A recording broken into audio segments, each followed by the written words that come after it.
Good evening, everyone. I'd like to call the East Cocalico Board of Supervisors meeting for Thursday, July 7th to order. Please join me in saluting the flag. Pledge allegiance to the flag of the United States of America, and to the republic for which it stands, one nation, under God, indivisible, with liberty and justice for all. As always, I would just ask everyone to just double check phones, electronic devices, just to make sure that they're on vibrate so they don't ring during the meeting.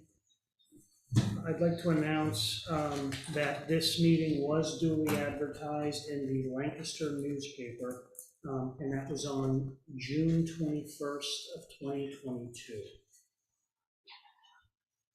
Also, we did have an executive session just prior to this meeting. It was approximately 10 minutes long, from 6:30 to 6:40, and that was related to process with Keystone Municipal Solutions for the manager search, township manager search.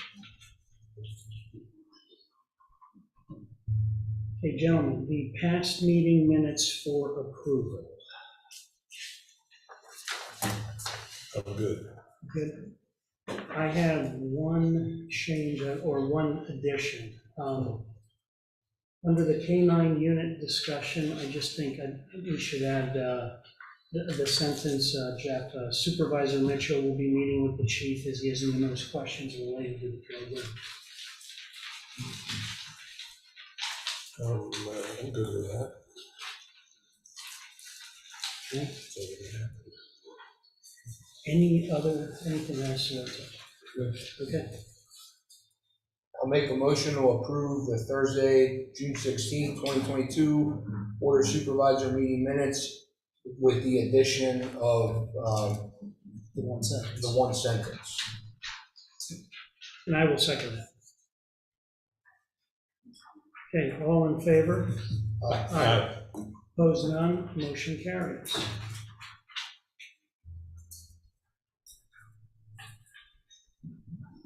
Okay, land planning and engineering, we don't have anything for tonight, right, Sharon?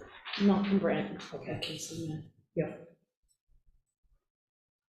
Okay, so the next item that we have is the proposed ordinance for extending the BARDA. So we'll continue to carry this on the agenda until you consider it ready to act on it. I have not heard that we have any.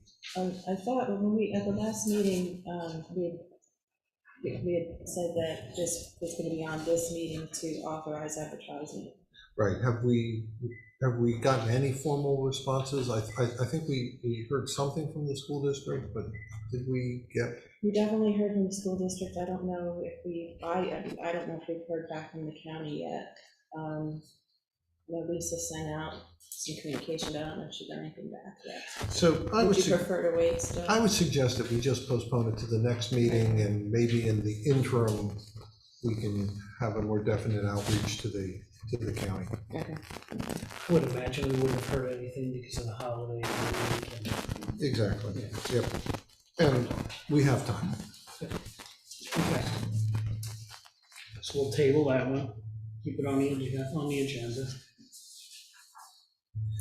Okay, woody waste, the township woody waste, yard waste disposal, chipping and removal. So, Jeff, you want to walk us through that one? Yeah, we, in 2015, there was an agreement put in place with Martin Mulch to grind the woody waste pile and haul it away. Their costs have since increased to do that, and we contacted Zager. They're out of the county, but they gave us a quote $1,600 cheaper than what Martin Mulch could do. So we need to send a letter to Martin terminating this agreement that was in place. So I will make a motion to approve sending a letter to Martin Mulch to cancel the continuing annual agreement that has been put in effect since 2015 to grind the brush at the township's woody waste site. I'll second it. Okay, we have a motion and we have a second. Any comments or questions? Okay, seeing none, we have a motion and a second. All in favor? Aye. Aye. Opposed, none. That motion carries. Okay. The 2023 municipal winter agreement for approval and signature. Let me get to my notes here on this one.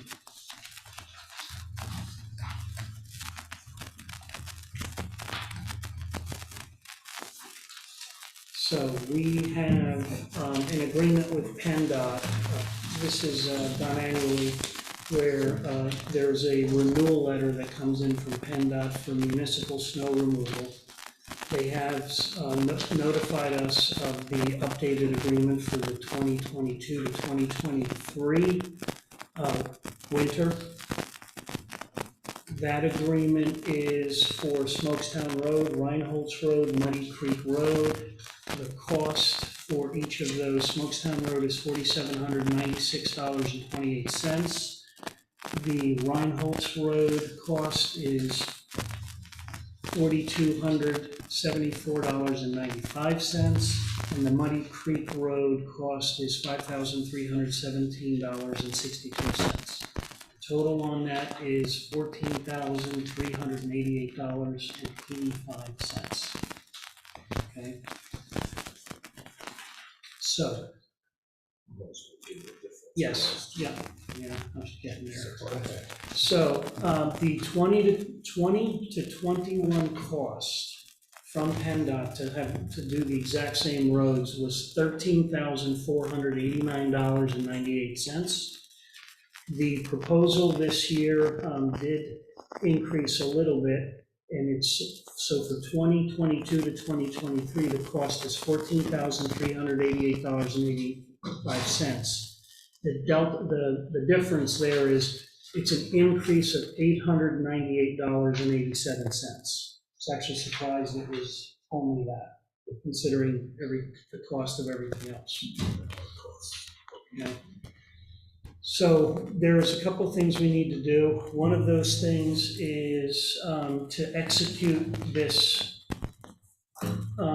basically to execute the winter agreement with PennDOT. And then a secondary item we need to update here is there was the primary contact with PennDOT on a 24-hour basis and contact interface is, of course, Brett Hoffer, the township roadmaster. And then in the past, it was always a township manager. We do not have a township manager as of now. So we have to also then decide who do we put as a 24-hour contact also for that, Jeff, okay? So that's a secondary item, but the first one is really, we need to make that motion. I will make the motion to authorize and execute the 2022 to 2023 municipal winter agreement in the amount of $14,388.85 with PennDOT for snow removal on the state roads. And I will second that. Okay, so we have a motion and a second. Do we have any questions or any comments? Okay. Seeing none, we have a motion and a second. All in favor? Aye. Aye. Opposed, none. That motion carries. Okay, now administrative issue, which is who do we put as the contact? You guys want someone else up? You want to do it? Okay. That's cheap, but That's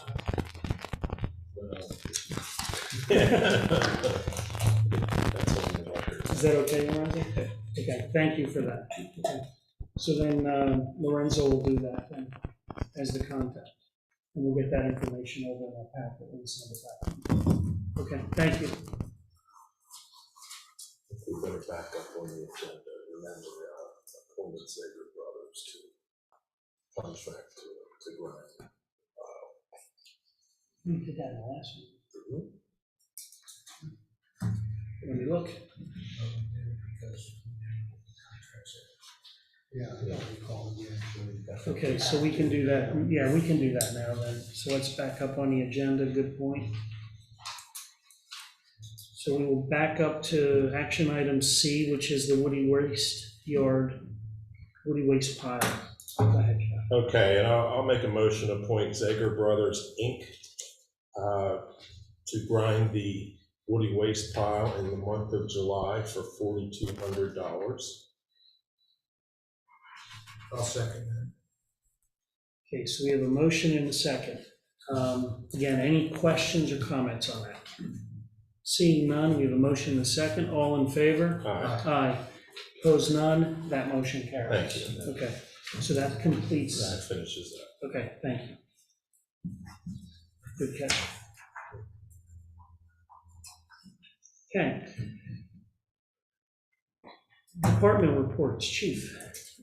Evening. The only thing I have tonight is what we discussed last meeting in reference to the ID or badge maker for not only for the police department, for the township, and possibly be used by our partner Denver Borough for their staff.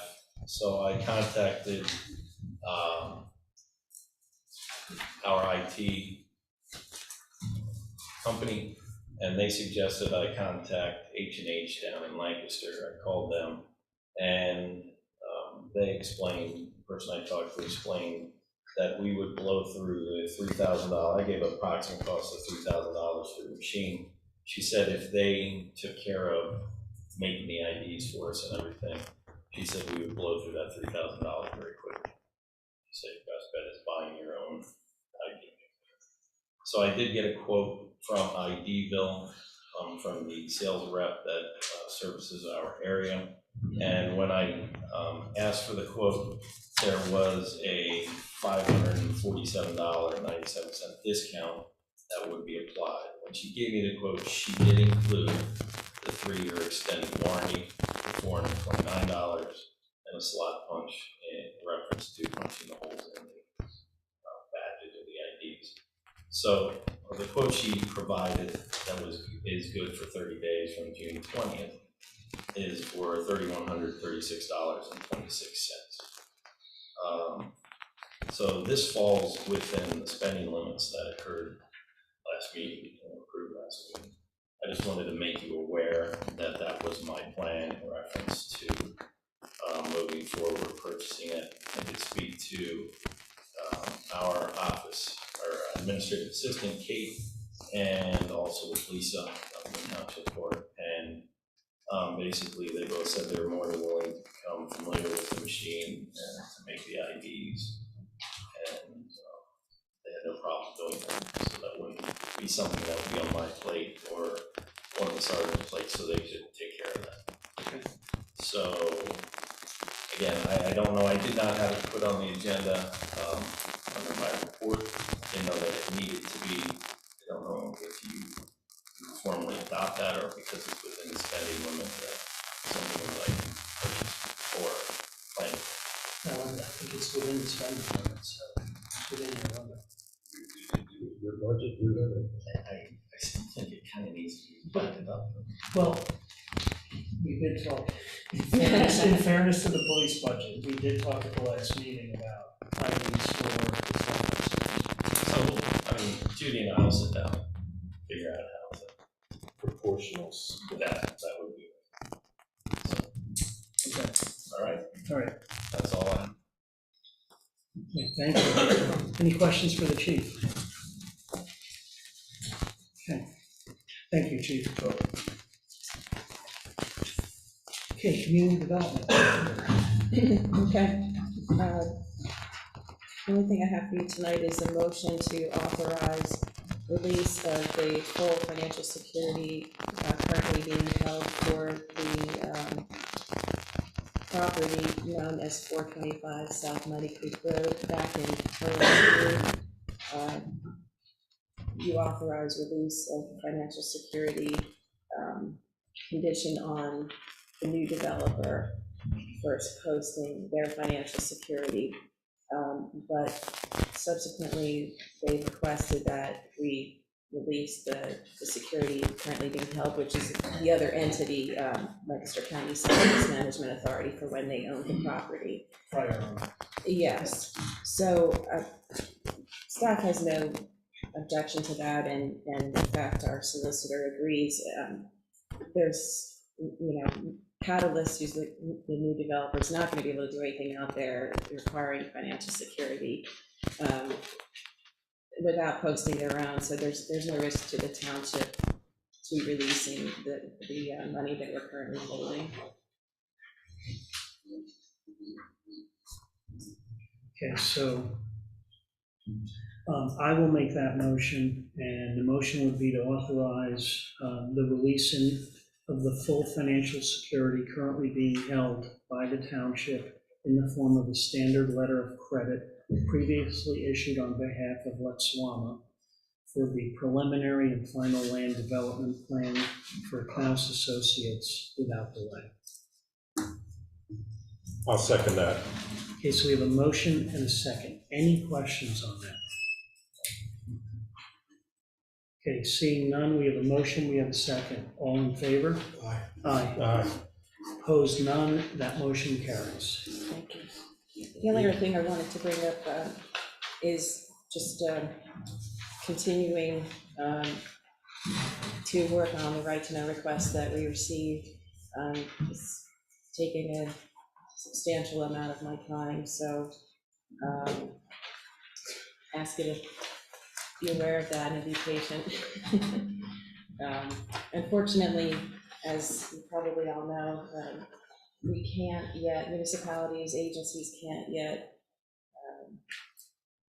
bill requester for staff time or anything else like that. So I guess there's been some legislation pending for a while that hasn't been approved. Just this week, the legislative update from PSATs is that they postponed consideration of amendments to the right to know Okay. that would provide for being able to pass through some of the costs until the second half of this session. Wow, okay.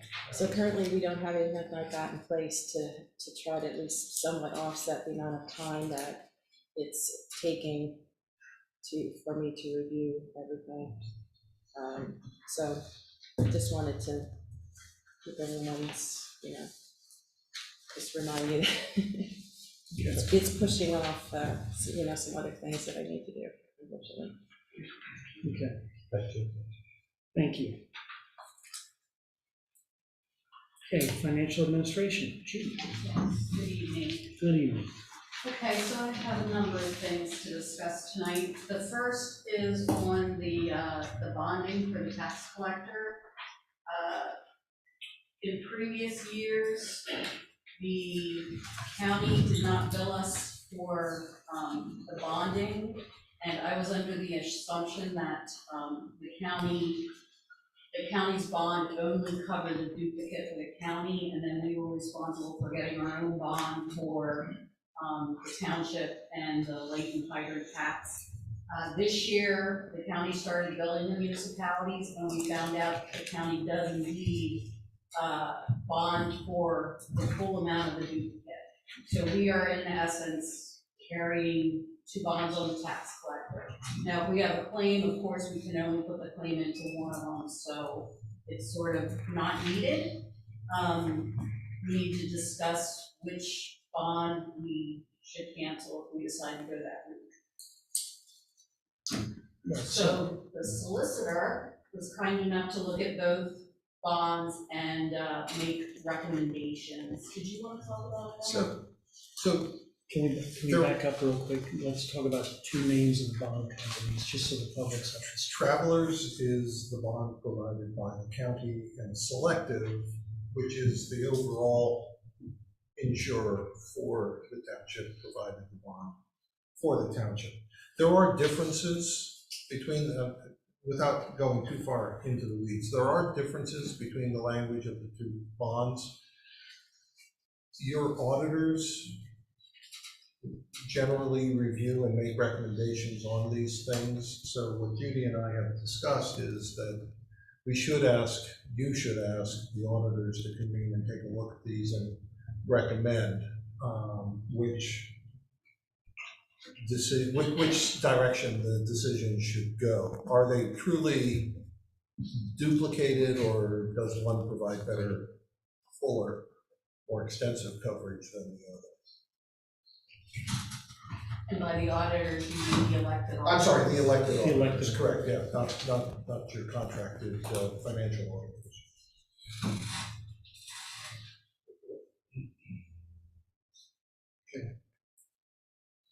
So really, we just need to discuss if that's a direction to go in. I think that's a prudent thing to do, is have them take a look at both of these bonds.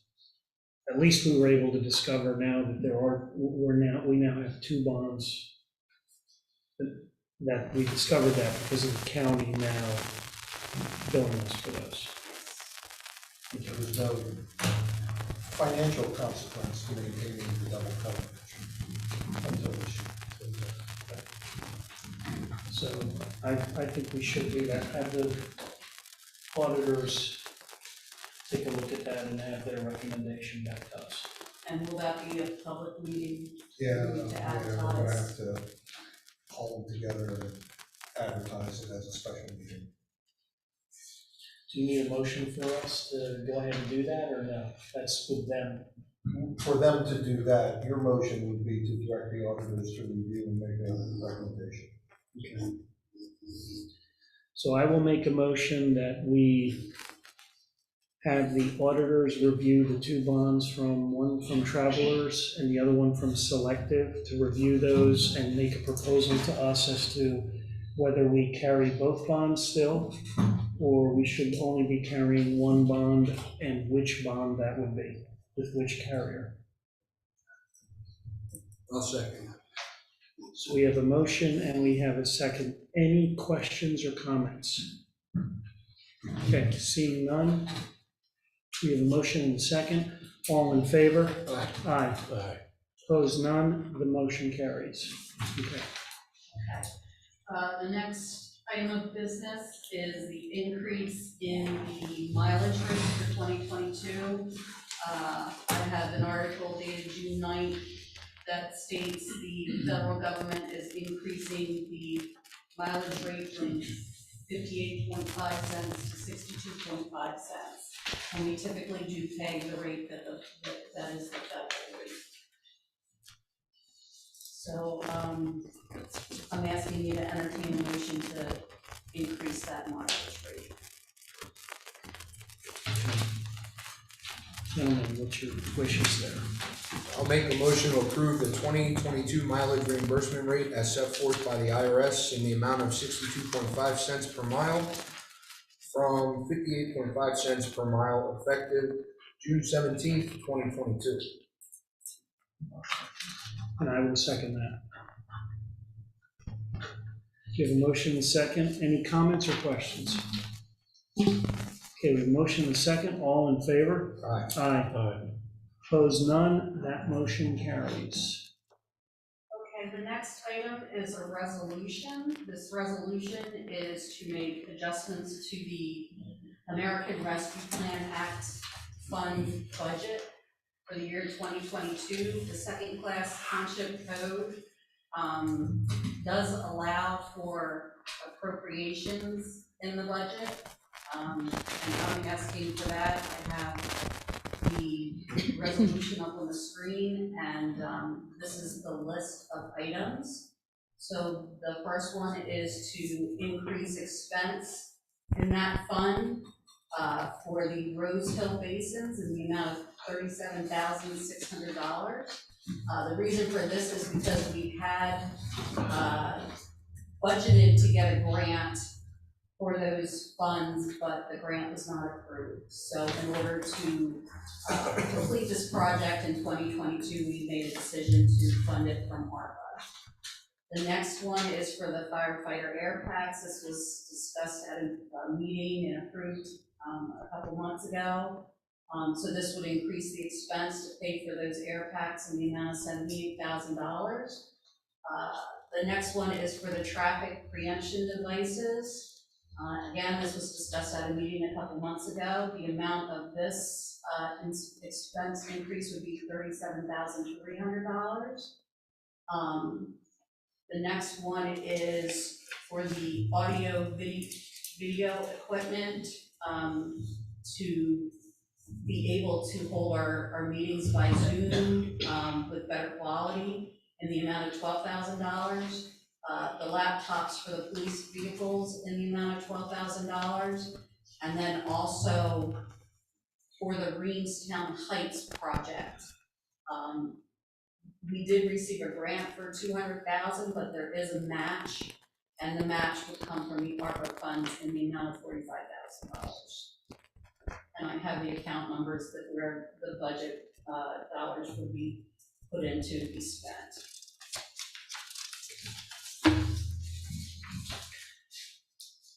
Okay, just again, a refresher for the public, and that, the background on that was because of the forensic audit that was completed in terms of having ARPA funds properly accounted for and assigned to appropriate, let's call them buckets. Yes, yes. The one finding they did have in that forensic audit was that the money was spent, but it's not budgeted.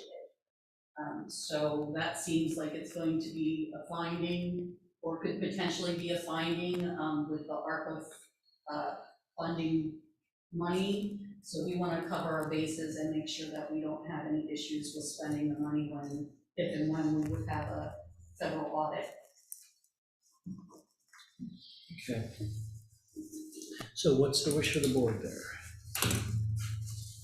The increased expense for the preemption devices, did you take in consideration that effort? I said they were gonna pay for that one light, but we're gonna split it, or? I am not sure. When the motion was made, this was the amount of the motion. So I don't know if the motion included a reduction of that amount for It did not. It did not, because we weren't aware of that at that time. So that amount, from my memory, yeah, that will be extra money there that's in the budget. Because when we made that motion, we weren't aware that Effort was doing that. They had offered that up. and that's just The one. light. The one light, Okay. is that your recollection? Garden That's what I Spot- remember. Garden Spot Road and 272. Yeah. How does that play in into the allocation of funds then? If there's a supposedly rebate for part of that? Right, my suggestion would be to reduce the amount from $37,300 down to the amount that we will be responsible for. Unfortunately, I don't have that calculated, so I don't know what that amount would be. Well, isn't it a bit premature, but we haven't gotten it yet? Have we? We haven't gotten the money from That's right. Africa yet. But the money's, it's committed. Effort has the money committed, and if we're moving that into the Okay. budget line items, we can account for it. So you're confident that it's coming? Yeah. Okay. Yeah. Okay. Because that's what was in their email to us, they committed those funds. Okay. So what we could do, Judy, is leave that one for the next meeting. We could, yes. Let's table that one for the next meeting. And then we'll get the exact number there based on what Effort committed to. There? Yes. Now, my other question in that situation is, will we be paying the entire bill and they will be reimbursing us? Because typically, the accounting would not allow us to net their payment off of the expense. Right. So technically, it would be in a different line item. Yes, so technically, we would be paying the full amount, and then they would be paying us, and it would be a reimbursement credit, Correct. a yes. credit note then on that line item, Correct. right? That's how you would do the accounting, Yes. and that's how it should be.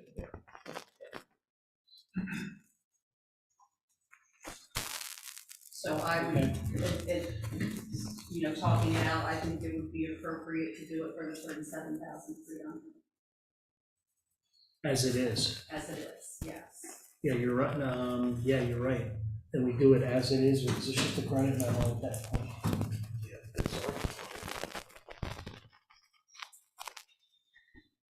Now, what we could do is we could pay for our portion out of ARPA and then pay for the reimbursable portion out of the general fund.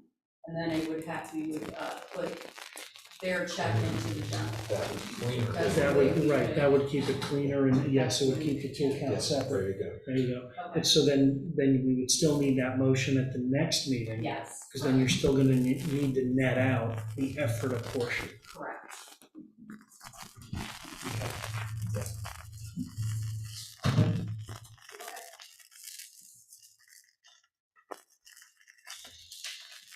So you want to make that motion?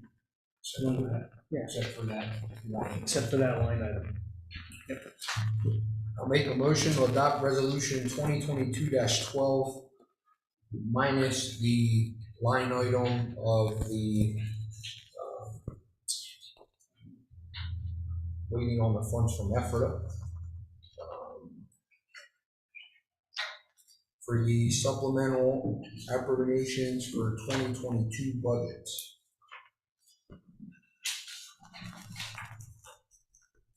Yeah, so that would be.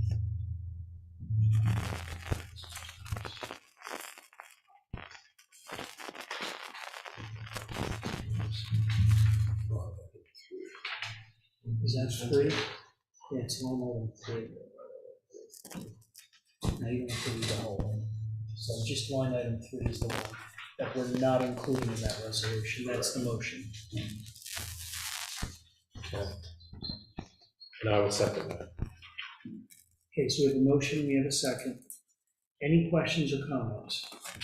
Yes, sir. Daniel Burton, here in Denver, East Cocalico. The $12,000 is just correct. Forgive me for my ignorance here. Is this money that's already spent, or is this money that we're looking to spend in the future here, so ARPA funds and through the general fund? Specifically, I'm asking about audio video equipment costing us $12,000 for COVID-19 pandemic and audio visual equipment that seems a little expensive to me. I'm just curious if we've already bought that equipment or if we're planning on buying that equipment and why. $12,000 is a lot of money. I can see laptops for our police cruisers, that makes a good statement of $12,000, or the ID machine that the chief is asking for, but $12,000 for Zoom meetings doesn't make sense to me. Those are funds that we use for these Zoom meetings and these live meetings that we now have with the public involved. So this is already a bill, that we're just paying the bill, or is this for future Zoom meetings and such? These are, yes. Is this what we spent for the pandemic, at $12,000 to get Zoom meeting and video audio equipment? Or are we planning on buying $12,000 more of visual audio equipment for Zoom meetings? That's my question. This is already been spent. Yeah, The equipment already happened. this is the equipment that we're using right now. Okay, so this is just to pay for that equipment? Yes, from ARPA funds. Okay. So that was paid for by ARPA funds. For the equipment we're currently using, the microphone that's in the ceiling, bringing us into the 21st century. Forgive me, I just want to No, make no, sure that's we're fine. not- We're not buying more stuff, No, this is just no. paying for what we've already. It's for everything that's currently being utilized right now, Okay. okay? Thank So, and it was paid for by ARPA. All we're doing is because we had an extensive conversation about it last time. There was a municipality that had a forensic audit of their ARPA funding, and the only finding that they found was that they did not line item them in their budget as to where those funds were going to be used. All right, thank you, I just want to make sure, Okay. this is for future purchases, I want to make sure this will already spent. Okay. It's basically a bookkeeping item. Thank you. Okay, any other questions? Right, so we have a motion, we have a second. All in favor? Aye. Aye. Aye. Opposed, none, motion carries.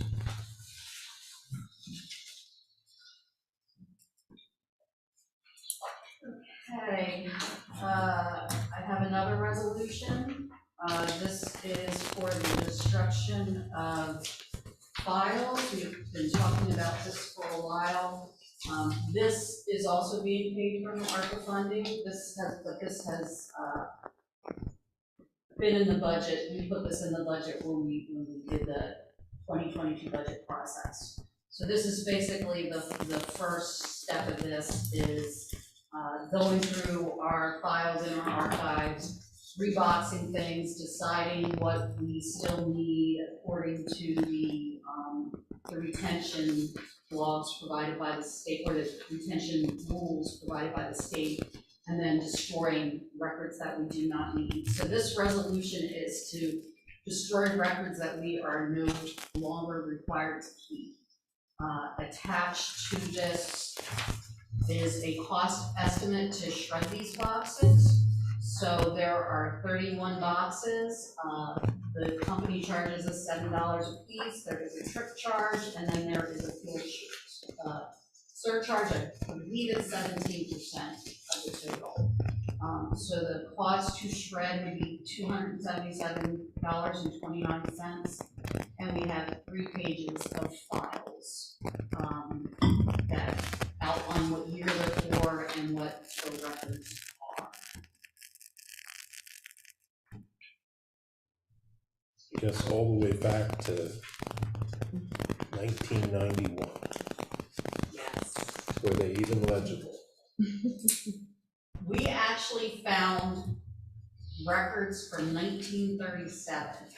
They were old handwritten ledger books that had the tax duplicate and the amounts that people paid for their tax bills. We did not put those in the destruction boxes. I thought that those were historical, so we held on. But yes, some of this stuff is very old.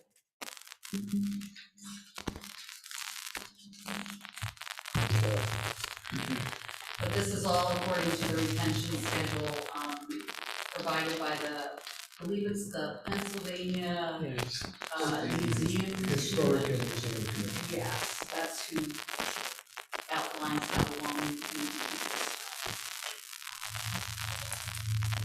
this. And this is just the beginning. We'll have this again.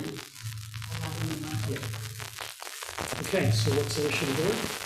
I'll make a motion to adopt resolution 2022-13, authorizing the destruction of specific records as set forth in the Pennsylvania State Municipal Records Manual.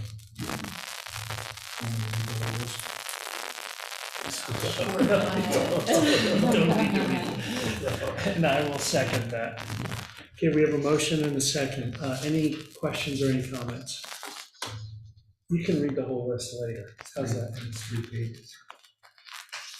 Okay, so we have a motion and a second. All in favor? Aye. Aye. Opposed, none, motion carries. Okay, and just a couple things that I want to let you know are coming down the road. At the next meeting, I will have a list of motions to transfer some money around. When I received our bank statement from Univest, we spoke last time about the Federal Reserve increasing the rates, and they basically doubled the rates. So at Ephrata National Bank, I saw no change in the rates, but at Univest, the rate went from 0.25% to 0.45%. So they basically almost doubled the rates. I went through and kind of calculated out what needed to be transferred because one fund owed another fund, and also what we did not need to keep at Ephrata to operate.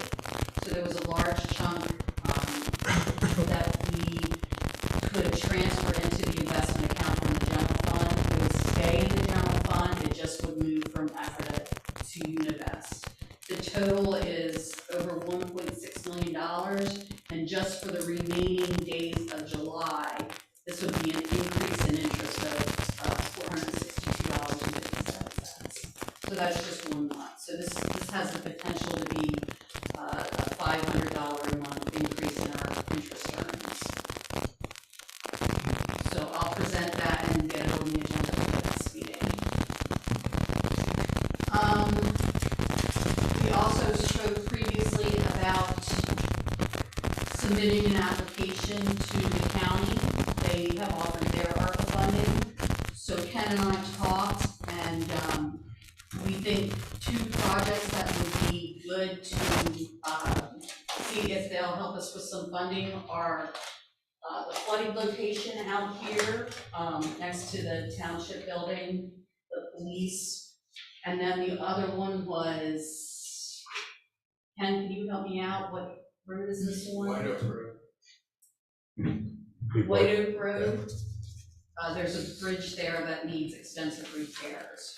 So I'm looking for your guidance to get some cost estimates for these two projects, which I will need before I can submit the grant application to the county, which is due August 31st. I think that's a great idea. We went, Ken, this is about where we went out, right? Yeah, I went out with Ken and the roadmaster and took a look at a couple problem spots. And I don't know how much longer that White Oak Bridge has left in it. Ken and Brett took some pictures. He's gonna try to get an emergency inspection from NDOT. It's pretty bad. But our first step would be to get cost estimates and put in the application. And I guess, Chief, there was one of our fire chiefs that said there's been multiple cars swept off of White Oak Road down there due to flooding. And that's I guess an automatic road closure whenever there's any kind of storm. Not any kind, but anything's Substantial. significant, yeah. Yeah, so that's a recurring issue down there. So, yeah. Need a motion for that? I'm not sure if we do or not. Do we need a motion for Becca to do that work? No, it's It's within their scope. Okay. All right, so we'll get working on that.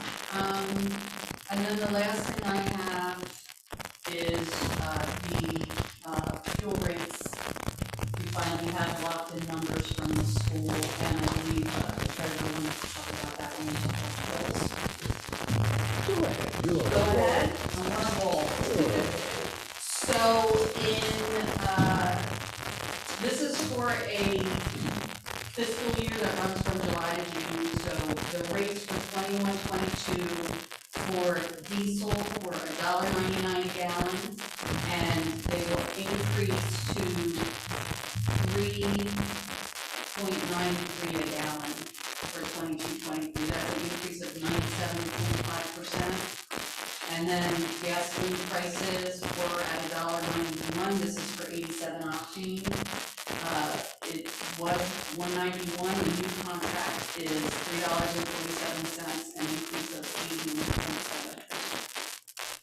So that will start with our July bill that will be paid beginning of August.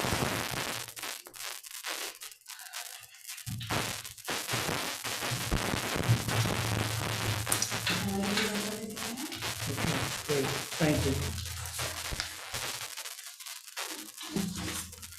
Okay, MS4, Ken. And Ken's a little under the weather tonight. He lost a boxing match with somebody, I guess. But anyway, he asked me to highlight a little bit where our FS4 project is. Our consultant has gotten back to us recently with the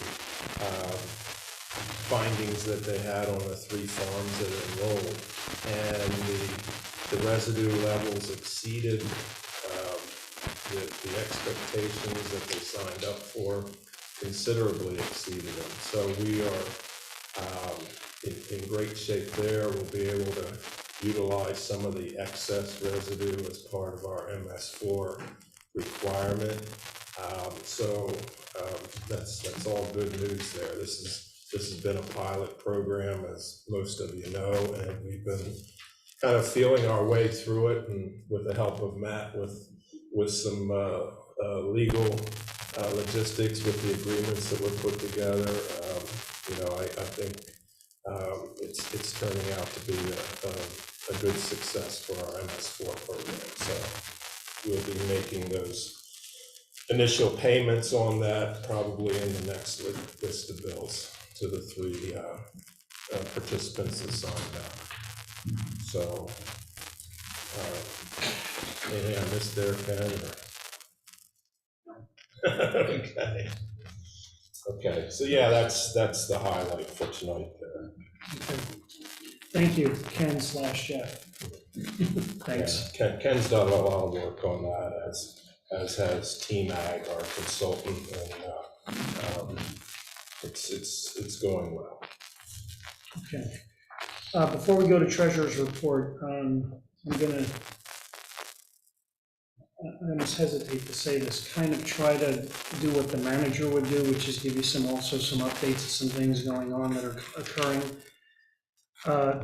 We did receive, East Cocalico Township did receive the Volunteer Firemen Relief Association compliance audit for the period of January 1, 2018 to December 31st of 2021.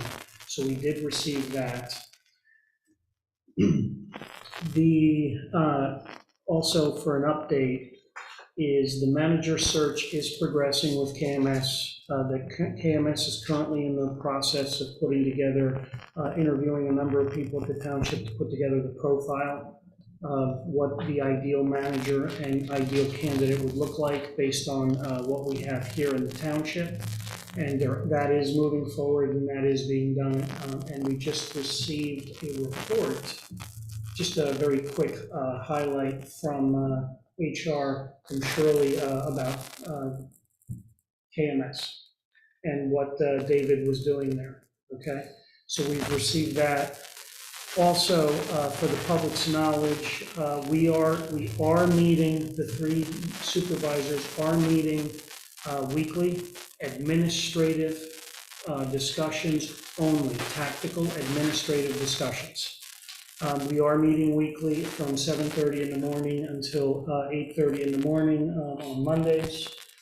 This past weekend, it was on, this past weekend, I'm getting all my dates mixed up. This week, it was on Tuesday morning. But again, I want to emphasize those are purely administrative discussions for administration of the day-to-day operations for the staff. With that being said, I want to continue to say this, I applaud the staff for the amount of work they're doing and how much they have, every single one of them has stepped up and overperformed in terms of what they're currently doing. So if you get a chance to see a staff member, thank them for it. Because I really do believe they're doing a phenomenal job right now, stepping up. Thank you. Thank you. Okay. All right, so treasurer's report. Treasurer's report. On the list of bills, total general fund account in the amount of $109,810.12. The starting date of June 17th and an ending date of July 6th. Any questions on that list of bills?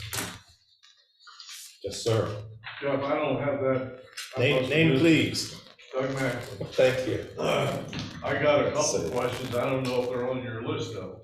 Because I don't have this list and the one I got at home are saying something wrong. Is on your list, you have check number 62541. Verify. Is that on that list? No, we don't. Yes, it is. Is it? On the wrong list. Is that?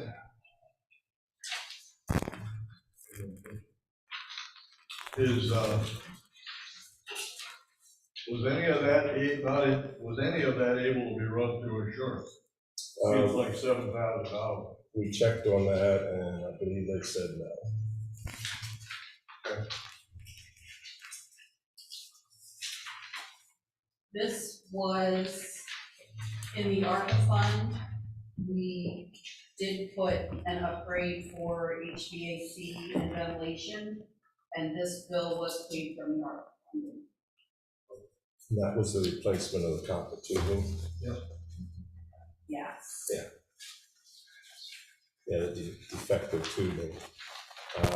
We had a quote on it, and the quote was cut in half because we're nice people. Back then, they did also mention if and when they were to win the suit or whatever, we get reimbursed. I don't know if it's a class action. Yeah, that's out there. It's good luck.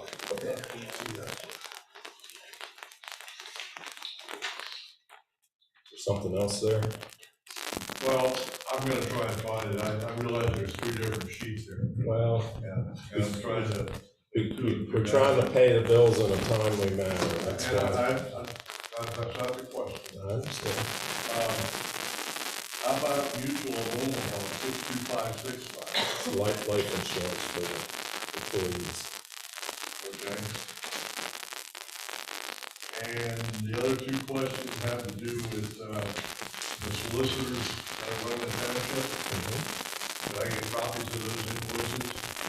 I guess if he approves, what's there? They're open records under the right to know. Yeah, so the check numbers are 62562 and 62516. Got it. Thank you. Anybody else? Seeing none, I make a motion to approve as presented. I'll second. Okay, so we have a motion and a second. All in favor? Aye. Aye. Aye. Opposed, none, motion carries. And okay, then we move on to an electronic payment list of bills. Now, this is for 2 different payroll periods. The first one would be dated June 5th to June 18th. And the second one will be dated June 19th to July 2nd in the amount of $158,895.24. Any questions there? Seeing none, I make a motion to approve. I'll second. Okay, so we have a motion and a second. All in favor? Aye. Opposed, none, motion carries. Total light fund in the amount of $12,843.43 on a check dated July 7th, 2022. Is there any questions there?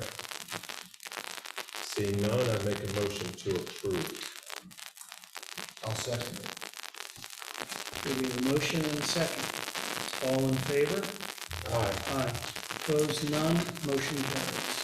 And the last one, total general fund bank account list of bills in the amount of $59,992.56 with checks dated July 7th, 2022. Is there any questions there? Yes, sir.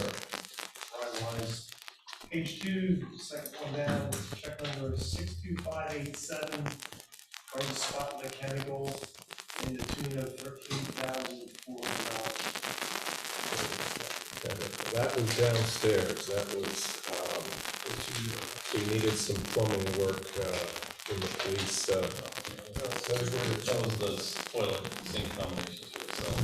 The tool. Was that the stainless toilet that? Yeah. Expensive toilets for the cells. Yeah, Tool.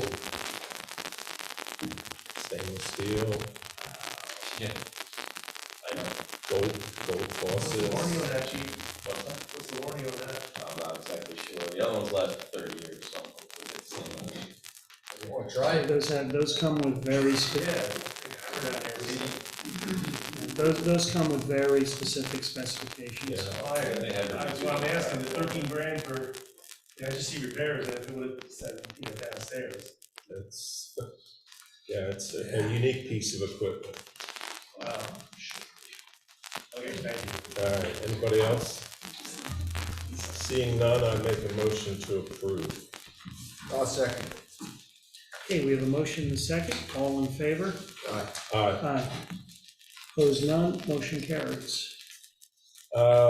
Just as a highlight on this list of bills, it did have our last payment for the half year to the school district on that cheap fuel. So that is now out the window, and as Judy said, we're into the higher price fuel. So, I think it's transient. yes, that's the key word, is transient. So- Okay. So that takes care of that. All right, okay. Yep. So new business. Moving on to new business. So the Chevy Impala discussion. You want to lead that one, or Judy? You want to lead that one? So we have, the white Chevy Impala outside that just takes up a prime parking spot and doesn't get used. I just wanted to bring that up and talk about it a little bit and see what you guys think about possibly, just putting it up on gov bids or municipal bid. Used car market's up right now. We could probably get decent money for it. Obviously just sitting there, I'm assuming things go bad, not moving. I'm sure it needs a battery, and I was talking to Judy, and I think it needs a water pump as well.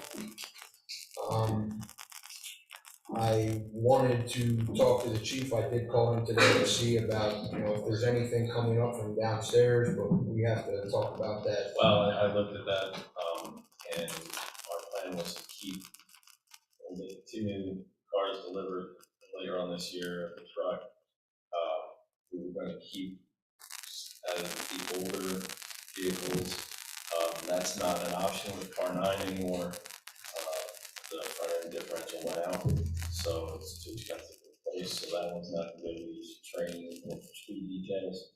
So the next one in line would be car 4, and I looked at the list with the new cars coming in. That would be the only one we would have to do the things that we want to do down that extra car, just for officers going to training or for speed details. So since it's outfitted as a police car or upfitted as a police car, to decommission that and then to use, I don't know that that would be the smartest use of it. I think we would benefit more from keeping it and, possibly the township going in a different direction. If 2 would be bleeding, or if 2 is extra, I would say maybe one of them. Oh, with car 9 going out, kind of changed the plans a little bit. So I did look at that this afternoon. Is that an expensive fix? I know nothing about cars, so I was told yes. So, sorry, I'm not mechanically referencing cars, but Officer Longo said that he spoke to Al's, and it would not be worth fixing with the amount of miles that car has on it.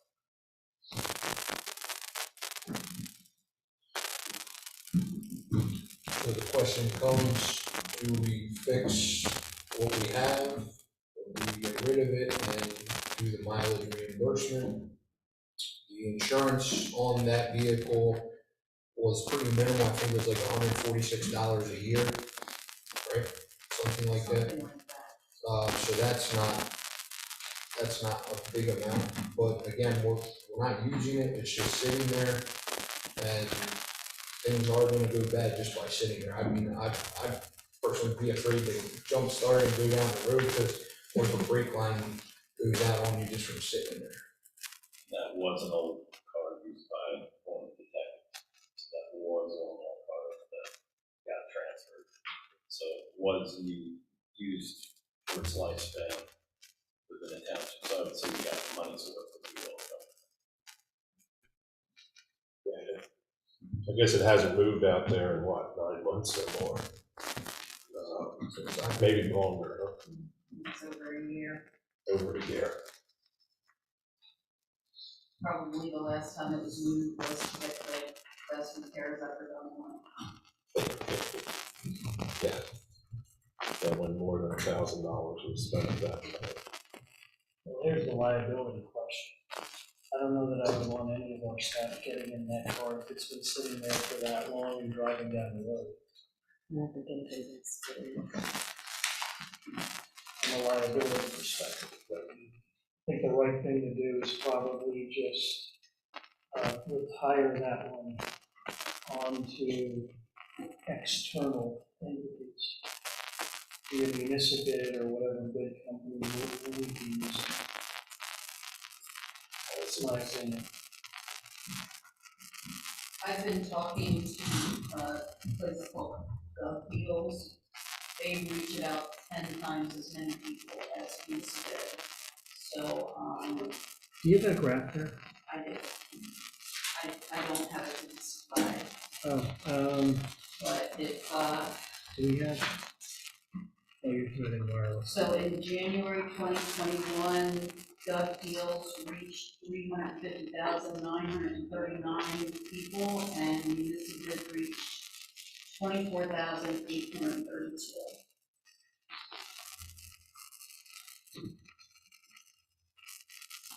That's a lot. That's, it's gonna be so tough to see, but that's what the web traffic looks like.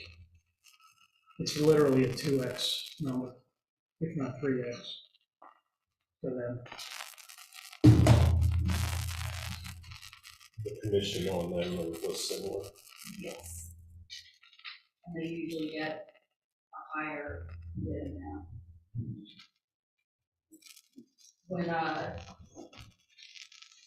we knew we were gonna sell the truck, Brett was in the meeting, he gave them the details of the truck to see what they felt we could get for it. They said probably about 16,000, and we budgeted $8,100. So, We don't have a new one yet. we don't have a new one yet to sell it. But, they felt that that's how much more they could get or what we thought we'd be able to get from what was similar items we're selling on municipal bid.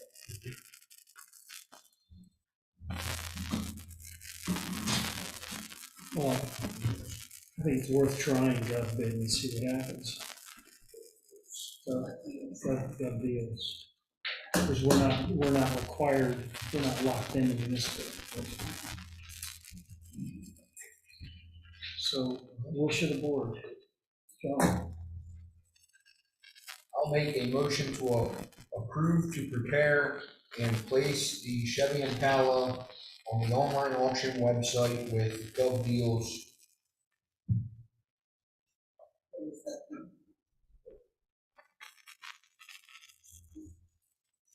And I will second that. Any comments or questions? Yes, sir. Oh, yes, sir. I don't want to be the dead horse or a dead car. What do we expect to get out of the car, the sale of the car, or what are we hoping for? Probably worth $500 in scrap it, so what are we hoping to get for it? The last vehicle, we were thinking the same thing 2 years ago, something like that. It bid over, I remember, I was so shocked, I think it sold for 6,000 when we put it on. it did way over $3,000 or $4,000. Okay, my question next is, are we reimbursing township employee miles as opposed to using that car? Is that what the current plan is? So I don't know what our current strategy, what we're currently paying to reimburse mileage, because probably township employees do not want to drive that car, so we're spending more money than reimbursing the mileage, I guess is that where we're at. I don't put in any reimbursement requests. We don't when I have drive my car. We don't have any employee that puts in reimbursement for any miles, but there is an insurance issue. Because if they are on township time, then the township insurance would cover if they get in an accident. The problem is figuring out when they are on township time, because we don't keep any logs, nobody puts in mileage, so there's no records of them using their personal vehicle for township time. So it may come to, we need to have them put in mileage reimbursement, because that would prove that they should be covered by the insurance. Right, and you have to make sure you have that on your current insurance plan that you're using it for business use, and that would be the touchy subject with, Matt there. I guess my question was, why do we still have it after 9 months if we haven't been using it? We've been spending money in reimbursement, but as Sharon was saying, she hasn't submitted any reimbursements, so I'm trying to save this money here. And then the insurance side and the liability side, is there other option? What are we gonna do when the car is gone? Are we gonna just move to a model of reimbursing mileage? Or if we do that, maybe we look into renting vehicles. Again, you rent a car for $40, that takes care of the liability, it takes care of a lot of that, and you don't have to reimburse mileage, it usually works out cheaper. And then everything is that way too. I just didn't know what the ratio of mileage reimbursement to using the township car. I don't wanna beat it dead. The discussions right now are really towards using the mileage reimbursement. The other thing the mileage reimbursement gives us is it gives us documentation, heaven forbid there is a major accident or a liability issue. That employee definitely was driving, use an example, driving to the bank to go get something, make deposits, and then drive back to the building. It actually protects the employee also because their personal insurance knows that it's being driven for municipal use, so the municipal carrier is primary. So currently, if somebody goes to the bank, we're not reimbursing the mileage either. They're supposed to be using the township car, but they're not because it's crap. Excuse my language, but that's kind of where we're at right now, so I was just curious as to what's going on there, so. I'm not following the question, sorry. Are we not following mileage reimbursement now? What's our expense? So if it's just sitting there costing us money, then we should get rid of it. But if we're looking at getting rid of the township vehicle instead of car number 5, and moving that over, what's our overall expense of reimbursing mileage? Because reimbursing mileage costs a lot more than having a township car that you insure and have the liability standpoint anyway. If they're using a township car, then there's no question that they're on company business, and there's no question that their liability resides with the person of the township, right?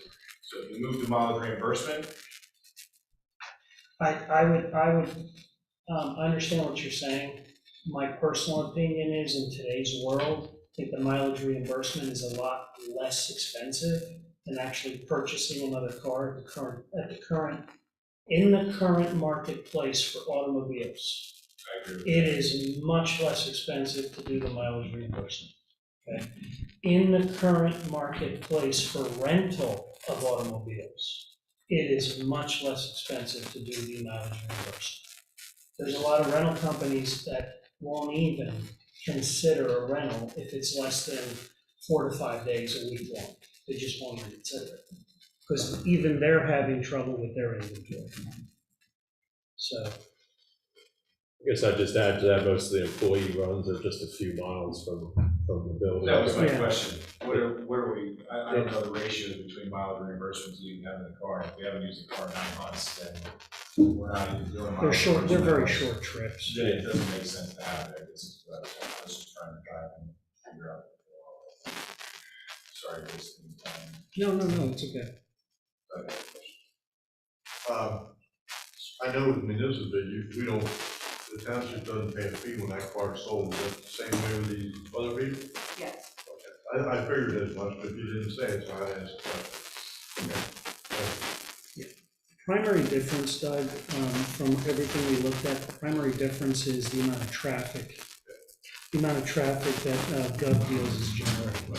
And Gov Deals Makes sense. will also sell a lot more things. They'll even sell police grass. He was showing me the prices they were getting for police grass. And I told the chief about it, and he thought they were out of their minds. It must have been a department that had a lot of grass to sell. But they got $31,000 for 5 years of grass. So they'll sell wood if a tree falls and they'll go out and cut it up. They'll put a tree out there for bid for somebody to go pick up the wood. They'll sell anything. We can collect it, but we don't, it's not a concrete pad, so we go out for the rain, we pick it up through the grass.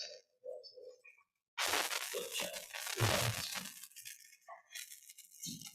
Okay, so we have a motion for that. You made the motion, I seconded it. Any other questions or comments? Okay, we have a motion and a second. All in favor? Aye. Opposed, none, and that motion carries.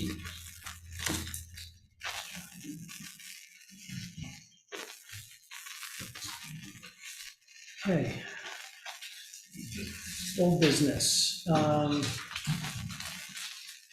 We have vacancy board, the chair for the vacancy board on the agenda.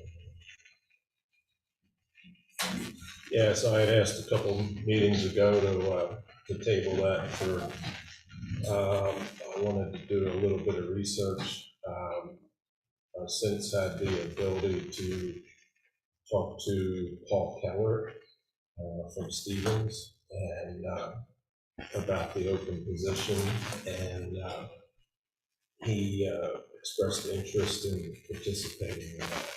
So that would be my preference, and I would be ready to make a motion to appoint Paul Keller if the board would so wish.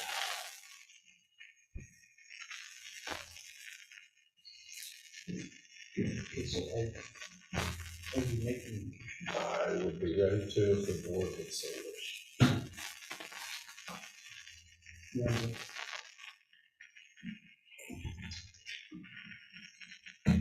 Yeah, go ahead and make it.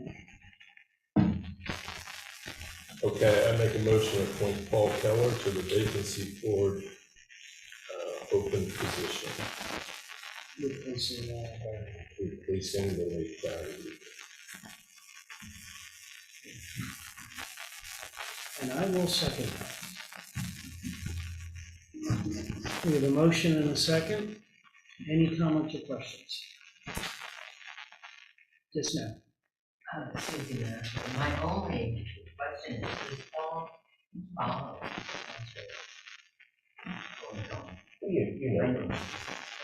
You know Paul, right? I do know Paul, that's why I'm asking this question, because years ago, whenever I talked to him, he didn't know what was going on. Oh, And I like Paul, we grew up together, so I know him, Dr. Roberts. And I know they were talking about movies. he didn't mention any of that to me. He That's said, my only issue, I think, he says once in a while they'll go on an extended vacation, it's not 2-3 weeks, but then they're back. as long as I know what's going on. Well, I have a lot of respect for Paul and what I've seen, and, I know many people in the Stevens area have that same kind of respect for him. Great time. So I have all confidence that he would do his due diligence. He was on stairs. Yeah, absolutely. So,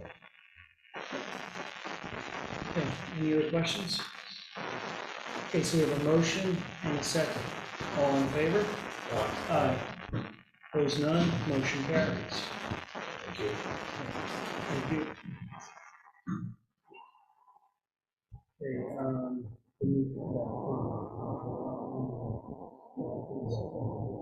no, you were taking the lead on that. So we'll table that. Unless you wanna invite them here and do the presentation all over again and get some feedback to them in public.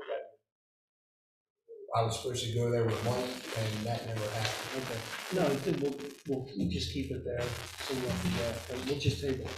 Maybe that would like to go and visit the fire company.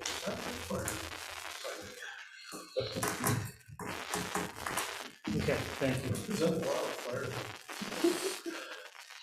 Okay, so public comment for non-agenda items, again, just please state your name clearly, it helps Lisa with the meeting minutes. Helps us all with the meeting minutes. Any comments or questions?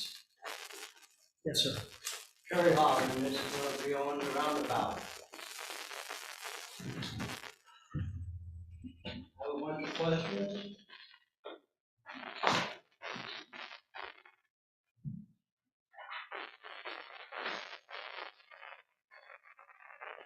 I received 3 phone calls on my answering machine. I believe them. But I didn't want my wife to hear it, I didn't want my granddaughter to know.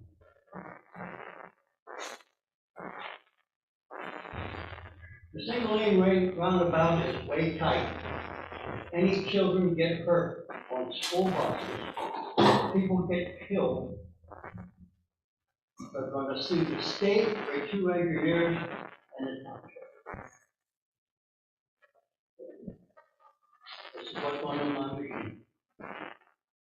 The 2 engineers stated in the meeting that trucks, tractor trailers, have to drive up on the concrete to go around. The concrete starts at 3 inches and goes up on the slope. At what degree? Nobody has mentioned that. And this is what was said.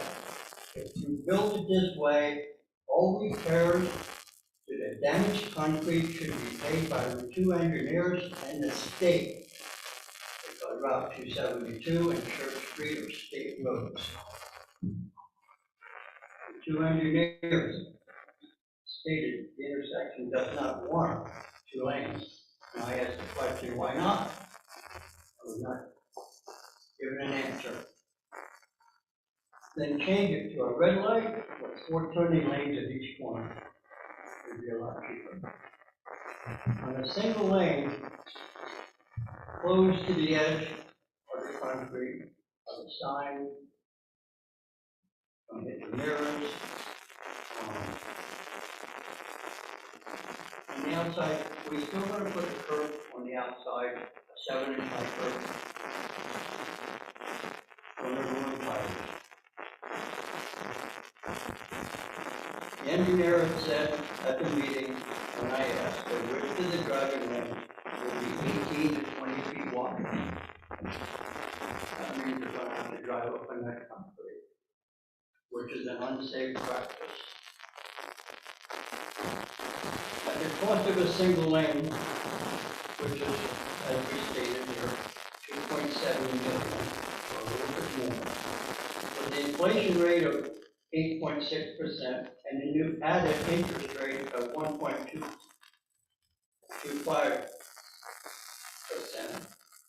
What's the cost of the new style? Nobody has brought that up. Engineers have not brought that up.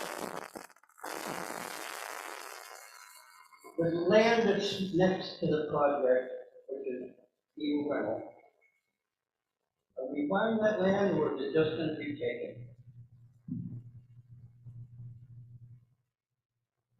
The committee had said that red lights cost too much. When you need crosswalks and push buttons and stop and go signs, you need to stop the traffic across the street.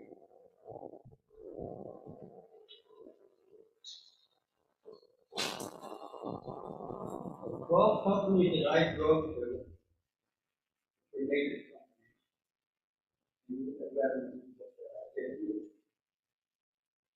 They didn't want a single lane roundabout. It's too tight. Let me see what else we have here. Is the township going to ask for a new study and not a 15-minute interval study and not during a pandemic? And do it on a nice Friday when Green Bag is open? The center is the safety of the community and the people who drive these roads every day. The damage to trying to negotiate this small, tight, 18 to 20-foot single lane roundabout, as the 2 engineers have stated.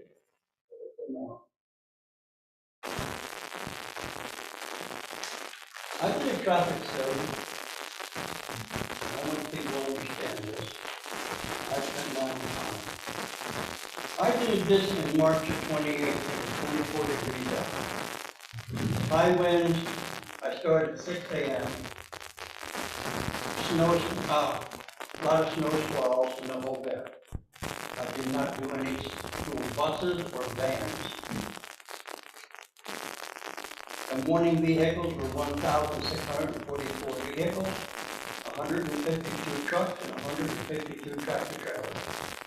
The afternoon vehicles were 3,131 vehicles, trucks were 105, tractor trailers were 95. That's a total of 5,279 vehicles. I also did it on a Friday at 42 degrees and light rain at 6 a.m. The afternoon, light rain, partly sunny. Morning vehicles were 4,710, trucks were 219, and tractor trailers were 188. Afternoon vehicles were 5,662, the trucks were 98, tractor trailers were 103, a total of 10,980 for that day. And that was only from 6 to 10 and 3 to 6. So the total for both days was over 16,000 vehicles combined.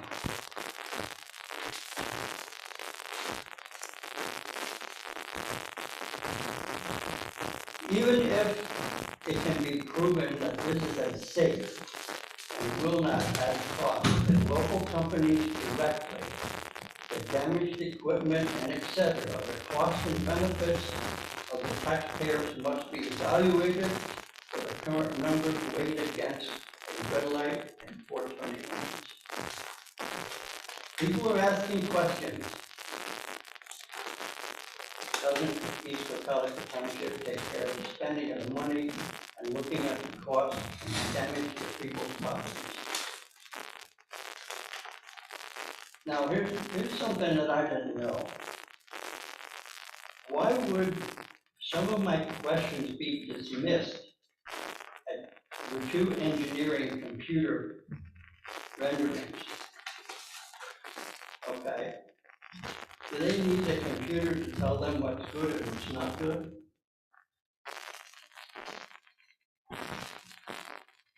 There's a website that you just started. I had gone to locations. I talked to different people as they were coming out of the stores. I think usually people, I think somebody should tell them that they should contact the township clerk and let them know what they think. Why am I getting these phone calls? Because I signed my name out here, and somebody tell me who I'm talking to right now in the whole bit. Why am I getting phone calls if they're going to sue the state and the township? It's a state road. East Church Street State, West Church Street State. We know oversized loads, weighted loads going on concrete all the time. What about the salt trucks? We're going to be spreading salt on concrete. That deteriorates concrete. Who's paying for all this problem?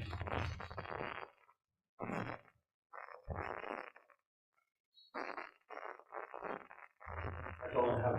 I appreciate it. Thank you very much. Thank you for your thoughts, sir. I think there was another, yes, sir. Doug Mack. I'm gonna preface my comments right now. I'm gonna be brutally honest. Okay? Quite a few. But I'm gonna go back to the last meeting. And I'm gonna look at Mr. Lorenzo. Lorenzo, you wanted the police commissioner's job, correct? Correct. Why did you want that job?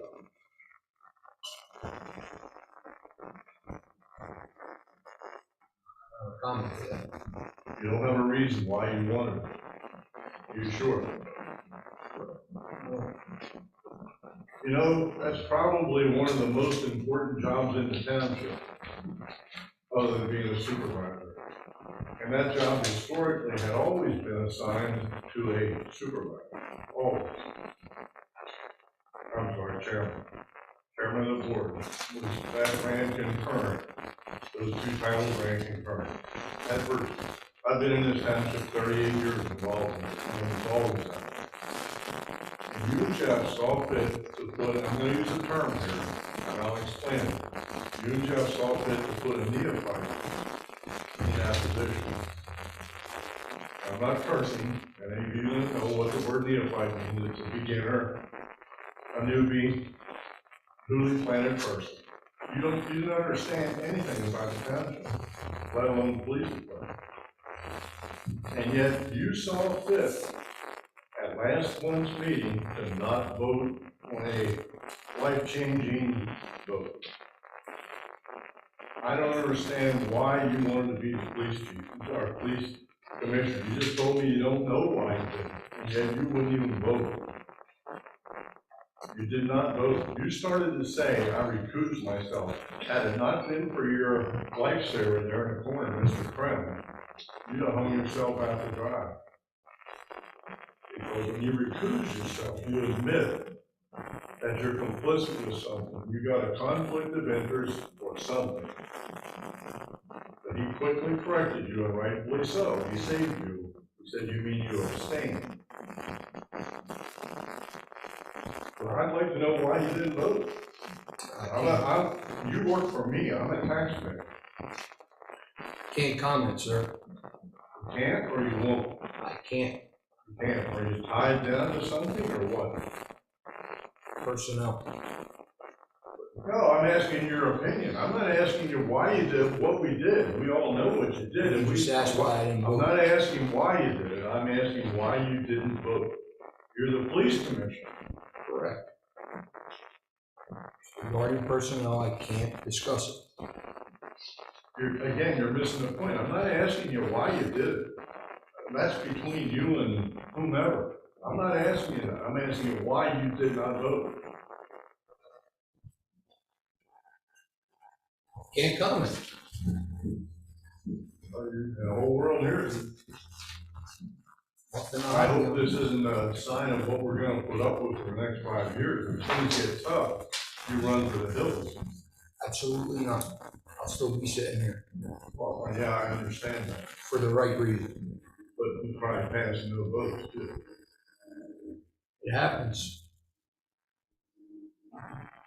I can honestly tell you, I sat in the commissioner, or the police commissioner's chair, and we had to make some tough decisions, but we did.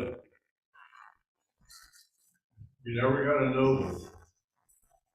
Never got an abstention. It was 2-1 or 3-0.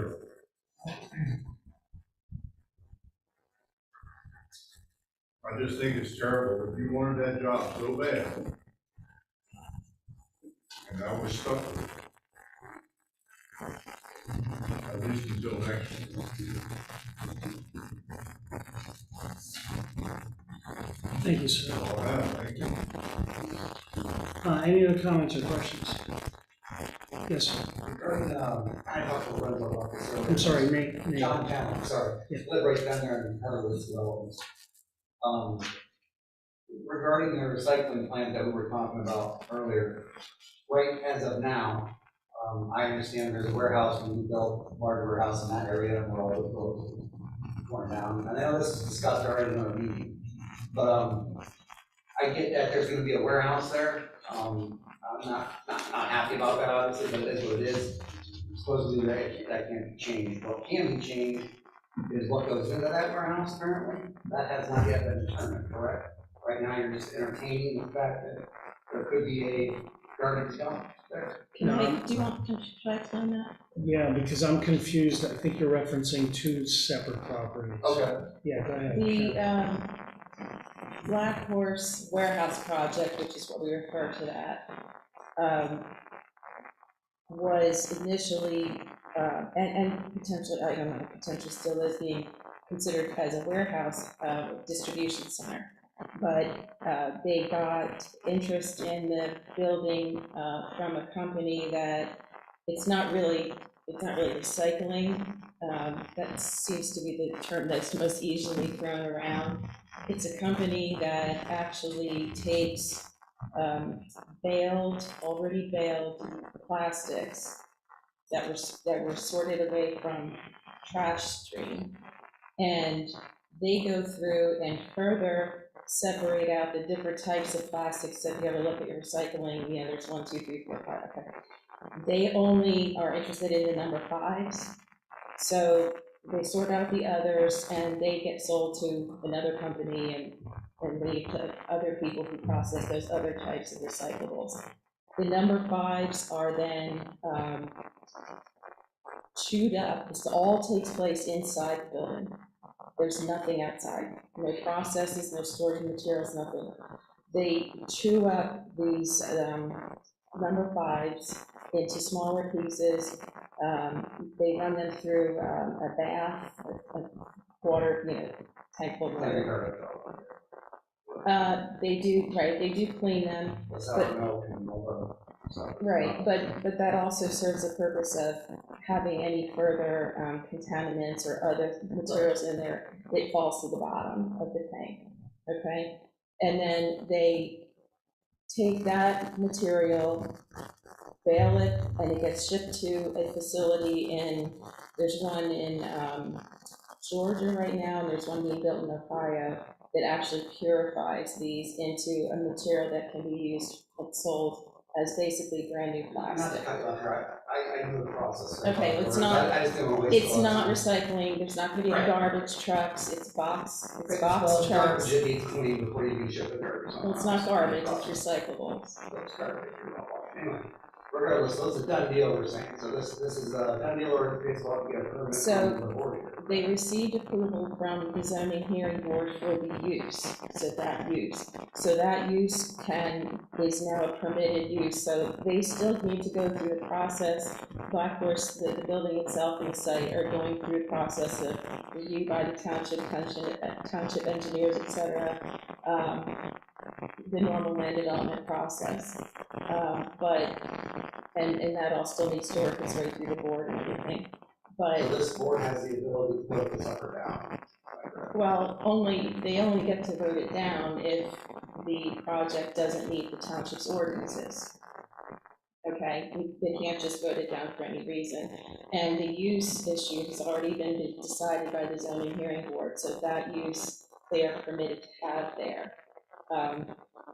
We don't know if they've inked a full, agreement of sale or not, or a lease agreement. Has no power to vote down basically a garbage dump in the back of our neighborhood. It's not a garbage dump. If you're washing trash, ship it somewhere else. Okay, I know the process.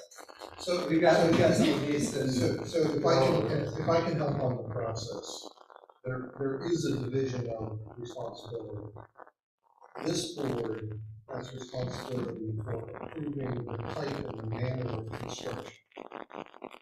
The zoning hearing board has the responsibility of approving the occupancy of what's constructed. So the zoning hearing board has already acted on that. This board can't overrule the zoning hearing board, but the next step in the process, in this particular case, is this board will review and approve what gets constructed on the site. If there was already a warehouse there, the approval that this occupant would need would be from the zoning hearing board, not from the board of supervisors. So you are telling them the board has no ability to. Can't overrule the zoning hearing board. So the zoning hearing board's already done saying this is gonna happen. That's apparently. Yeah, So what we're saying is there's nothing you can do. There was a public hearing a month ago that was advertised in the newspaper. The property was posted. Notices went out to the neighbors, all according to state law. No, I didn't get any notice. You might, if you were not an adjacent property.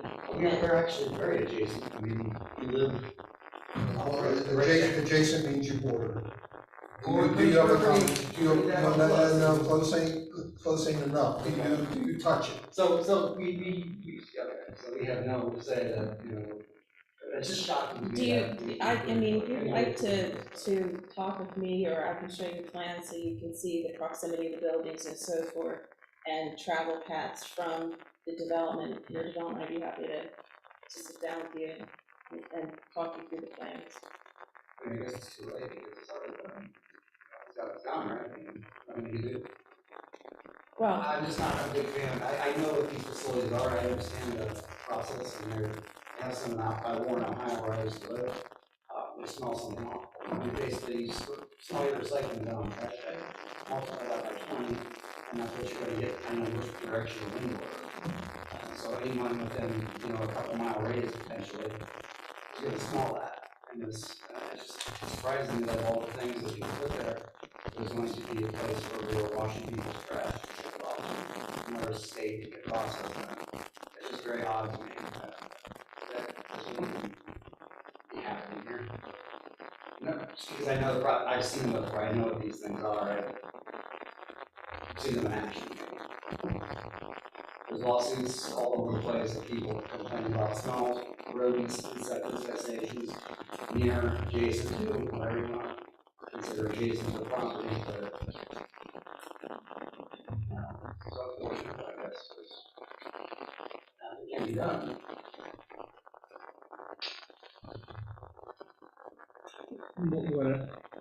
Speaking personally, maybe the best thing you can do is go to the zoning hearing board and just express your concerns to them. That's probably the best step at this point. the decision was already The made, decision so was made, agreed. there's You nothing can they express- can do. I mean, Yeah, it's just remarkable that all that advertised. I didn't really have to talk to you to do anything about it. That's, Maybe we should tell them the whole history of Black Horse. At the zoning. I'm sorry, name.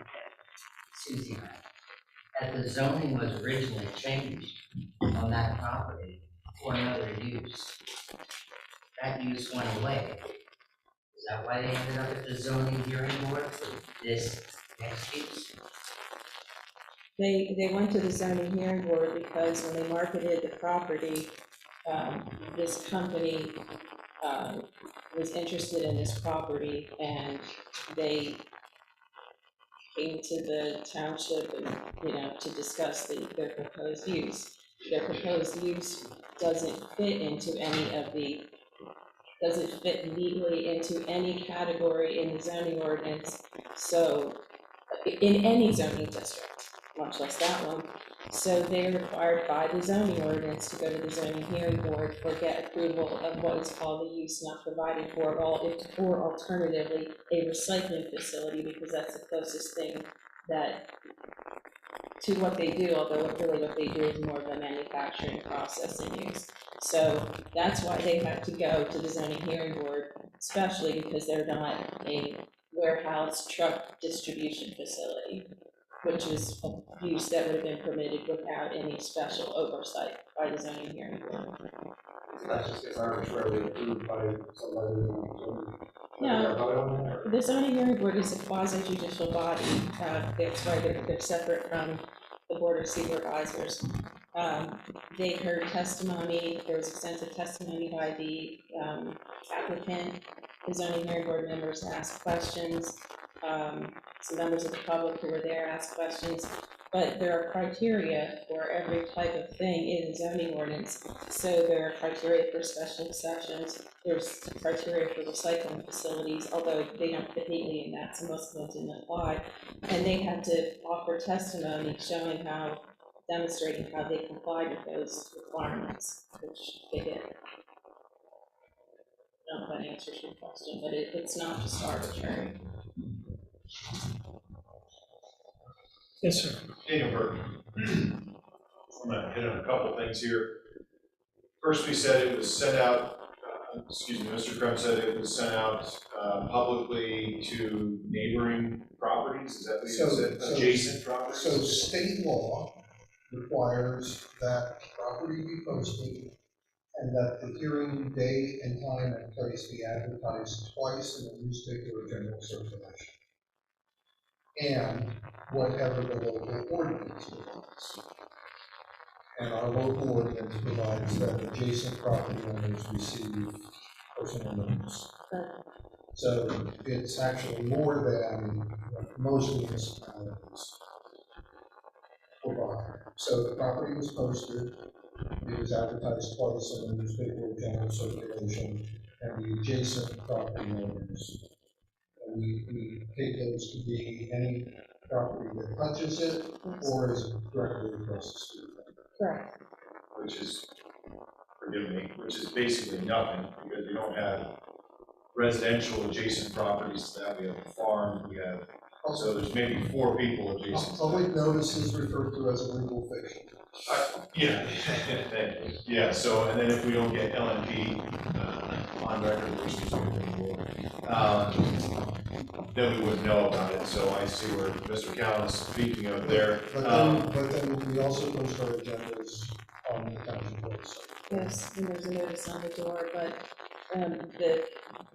if you go by there frequently, which you probably do, it's posted, the property itself is posted at least 1 week prior to the hearing, since that is a bunch of 4 or 5 different parcels.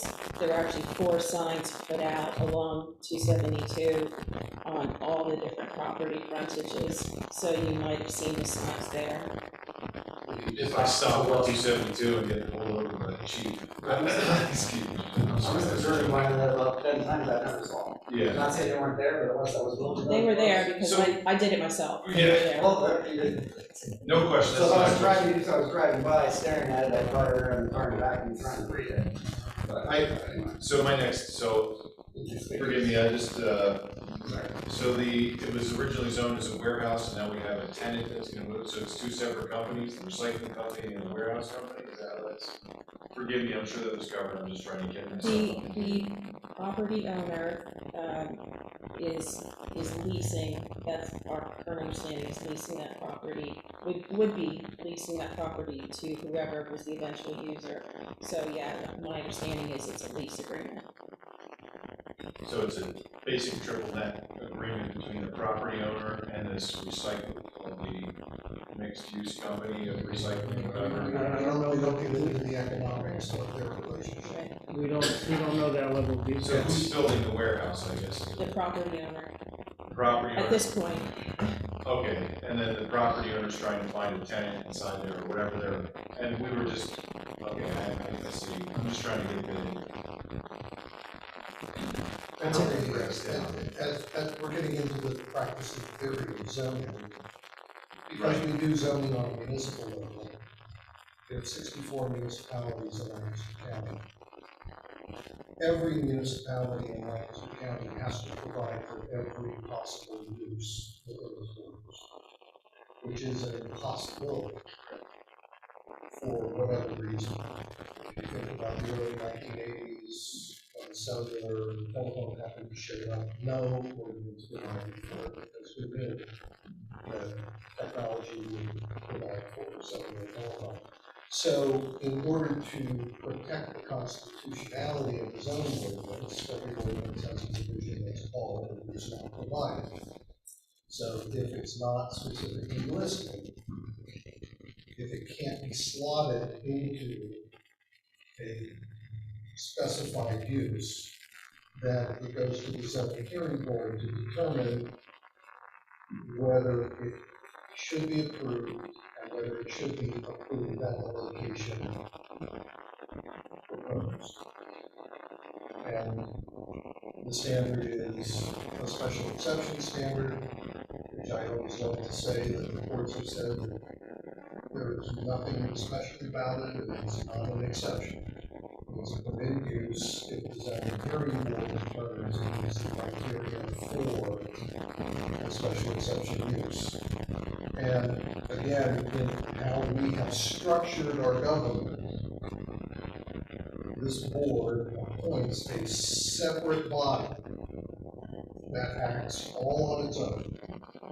And the only way that this board can influence what that board does is by appealing its decision to the Lancaster County Court of Appeals. It's an independent quasi-judicial body.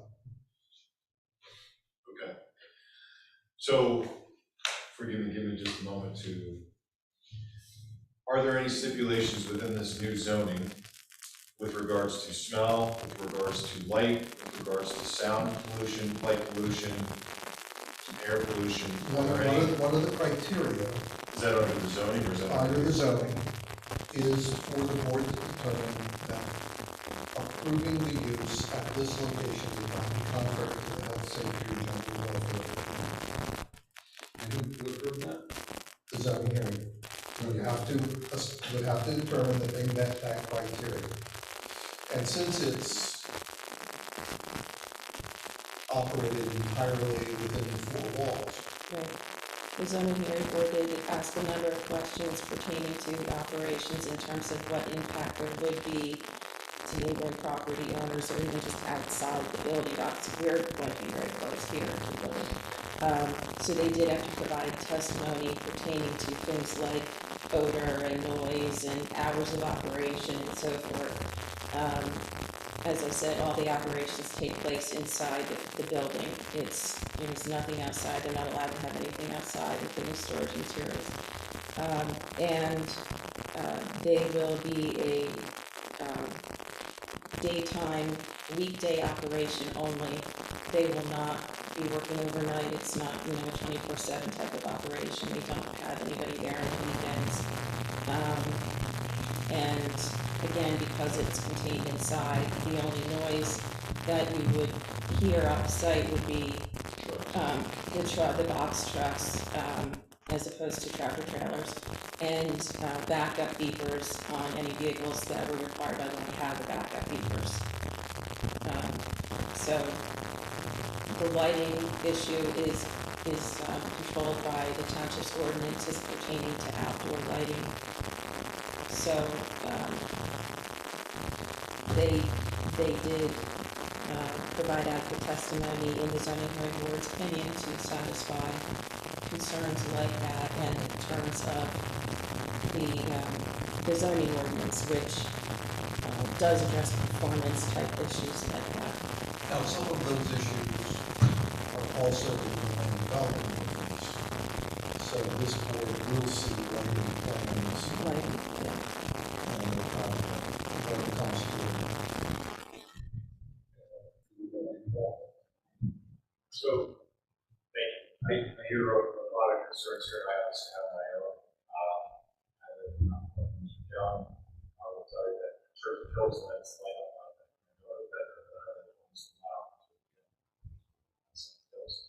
So I can only imagine the light that we have in the warehouse, smell is obviously a concern, it's all indoors, but I know that smell has to be somewhere, probably in the vents. I have seen some recycling facilities as well. The other question I have is, we've always had a water issue within our township, with out of water and wastewater management. I'm sure that was covered in the zoning guidance, that's a lot of that. They already did go to the water and sewer authority to request capacity and to discuss capacity with the cemetery. So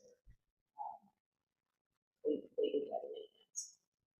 Which is yet another independent body appointed by this board. They make all the decisions on water and sewer.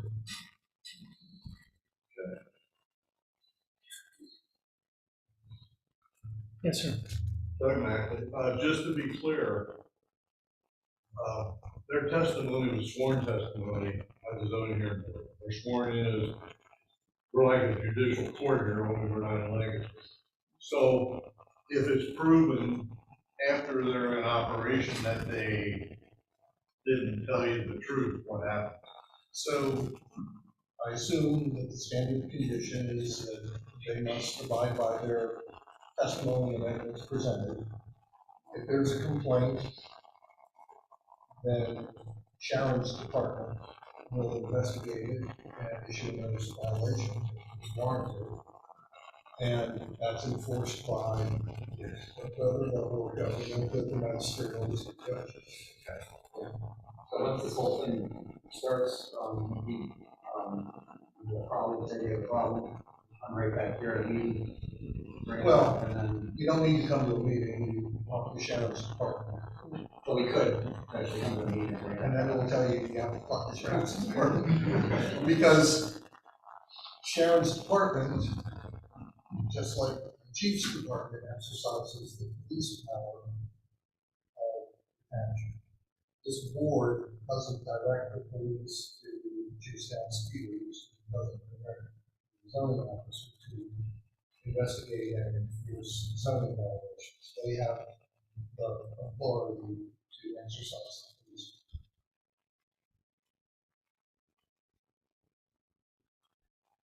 You didn't know it was going to get serious. I appreciate it. The bill's in the mail.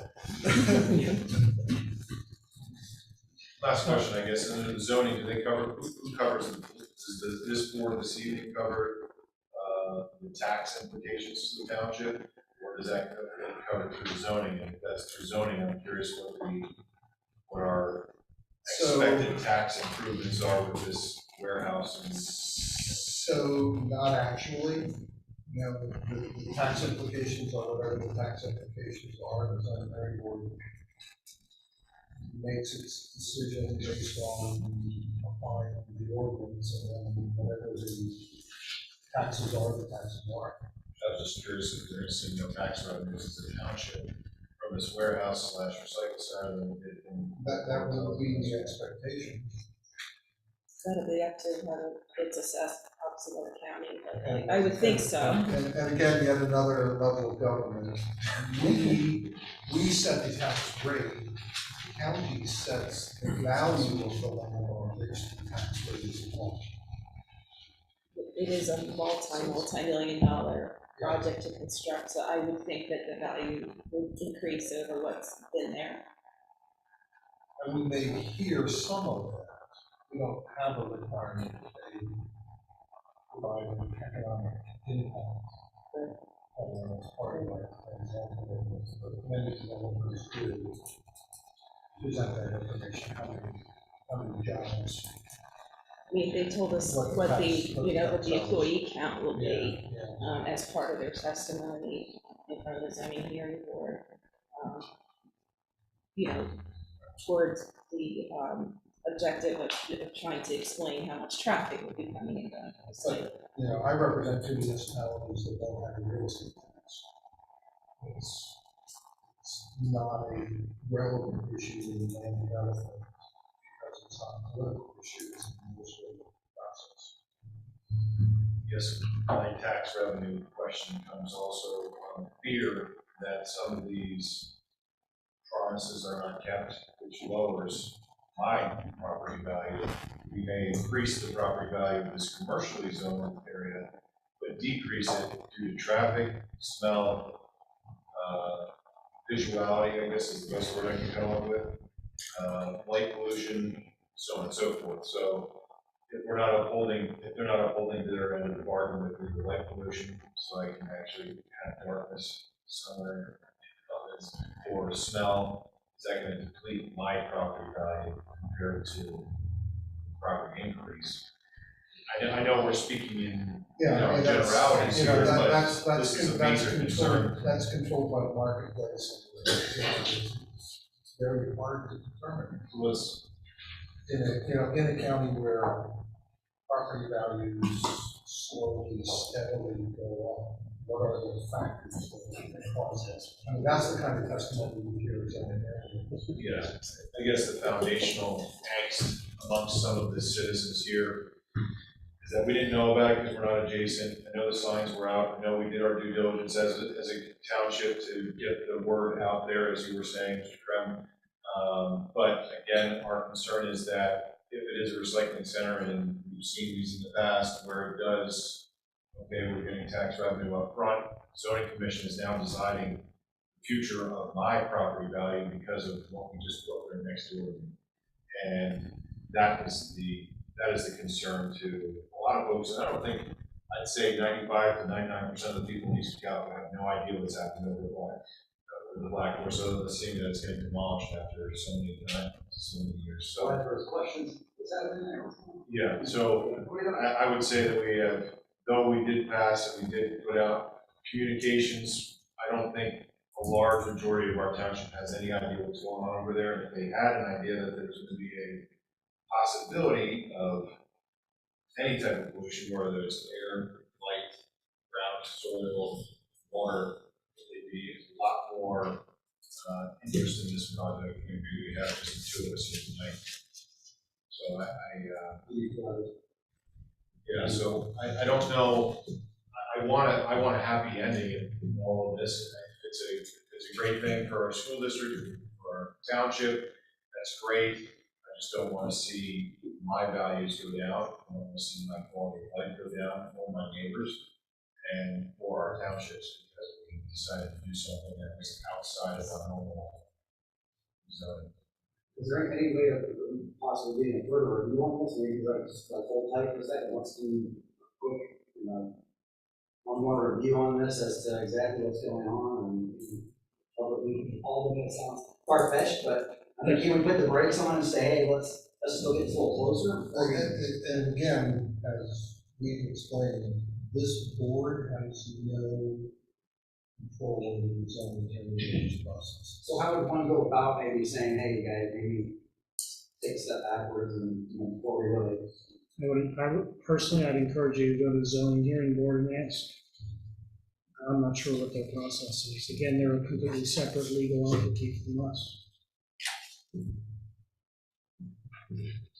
Hey, thank you, so thank you Yeah, for thank you. answering all of my questions. No, good points and good points, good questions. Thank you. There was a question here. Lorraine Cole, one question. Is the township going to receive any rebate or, I'm sure the right term, for having a recycling facility in your jurisdiction?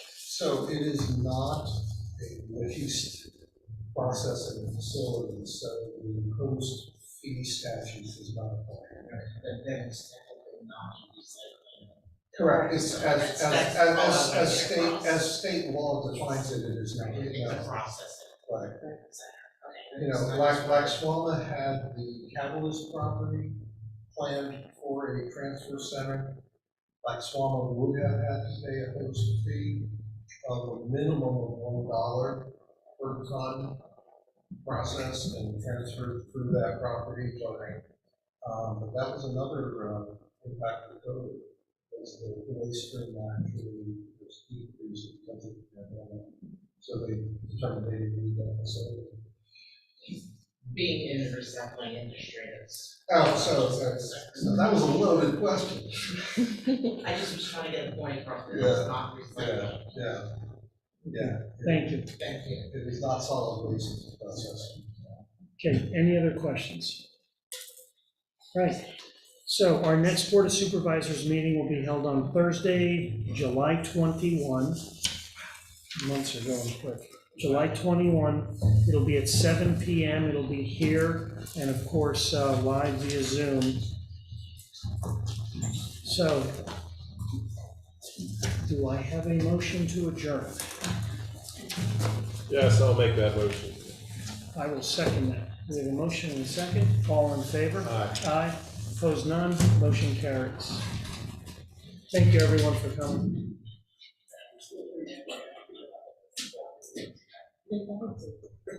You know what?